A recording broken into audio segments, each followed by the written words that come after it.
The U.S. and China's latest round of trade talks ending yesterday with no resolution on tariffs ahead of the August 12th deadline, when reciprocal tariffs snap back to April levels. Here's Treasury Secretary Scott Bessent outlining that meeting. We talked about the trade deals that we were doing with other countries. We expressed our concern about Chinese overcapacity globally and what that might mean. We expressed our concern for their purchases of sanctioned Iranian oil, of which they buy about 90%. We also expressed our regret that we believe that they had sold Russia about $15 billion of dual-use technologies. But the overall tone of the meetings was very constructive. Joining me now, Senior Research Fellow for China and National Security Policy at the Heritage Foundation and former Deputy National Security Advisor for Dick Cheney, Steve Yates. Steve, good morning. Good morning. So China's Commerce Minister says that this morning, he said this overnight, that decoupling will not work. We also heard from Treasury Secretary Bessent when he was talking with reporters when he was still in Stockholm. He said this isn't about decoupling with China. He said this is about de-risking. How do you react to that?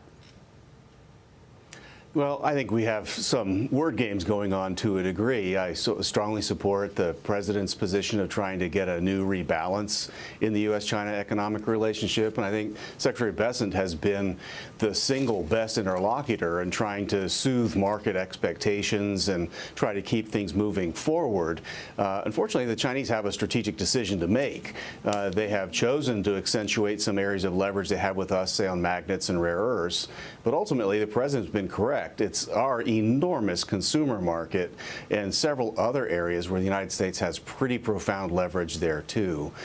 So I didn't really hear anything that changed the fundamentals of the relationship, but we did hear pretty convincing indicators that they're going to keep talking, and the president may choose today to continue that pause past the deadline. But, you know, it's not just about, I mean, this isn't just about tariffs and trade. I mean, this is about national security.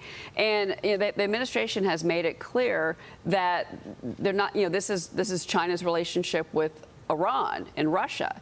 This is about fentanyl. This is about, you know, national security in Taiwan. So all of these things seem to be kind of the bigger components here. Do you think that that delays any type of trade agreement because there's so many issues on the table? I mean, and plus, oh, by the way, it's the world's two largest economies. Well, I think the problem historically has been somewhat the reverse, that when people get into hot and heavy trade talks, that some national security issues might be put on pause.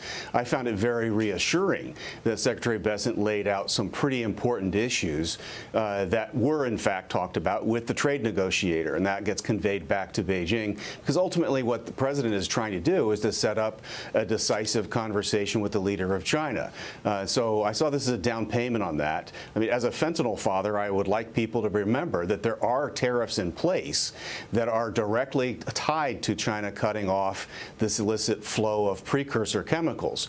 We haven't had evidence yet of that changing fundamentally out of China, but thanks to the border policies, we have seen somewhat of a stemming of the flow into our country. Well, and certainly closing the southern border, which is what President Trump has done, has certainly helped with the fentanyl crisis, and I'm sorry to hear that about your child. You know, the other thing too, though, is the Panama Canal, which is another piece of this, because China wants to expand their influence over the Panama Canal, and there's a potential deal to sell off dozens of international ports. That deal fell apart. China really jumped in. China-based C.K. Hutchinson said that the negotiating window has expired to sell those ports, including the ones that are in Panama, to a consortium that involved BlackRock. So the company says it remains open to reconfiguring the deal as Beijing is pushing to include shipping giant Costco to the transaction. So Maria did speak with the president back in March about all of this. Here's what he told her. It was a China-based company. I'd much rather deal with BlackRock than a China-based company.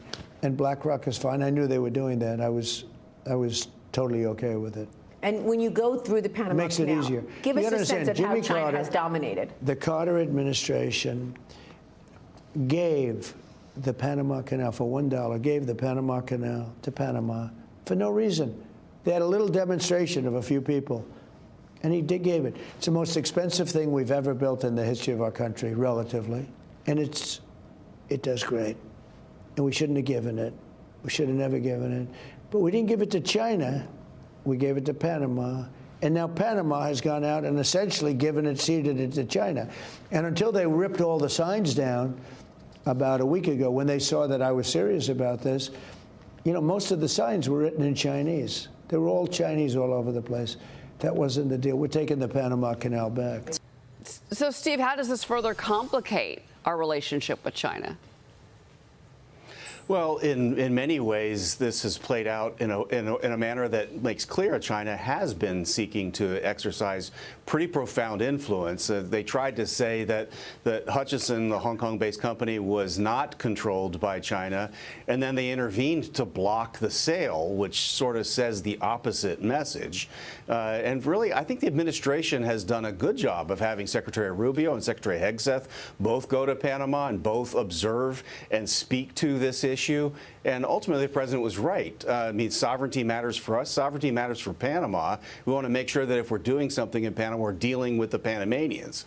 And so I think this is trending in the right direction, but it's been inconclusive. I think the Panamanians are engaging in an audit of Hutchison, and we still don't have kind of final disposition of ownership of those key ports on both sides. Well, and it does seem like this is something that China is pushing back on, again, with the backdrop of trade negotiations.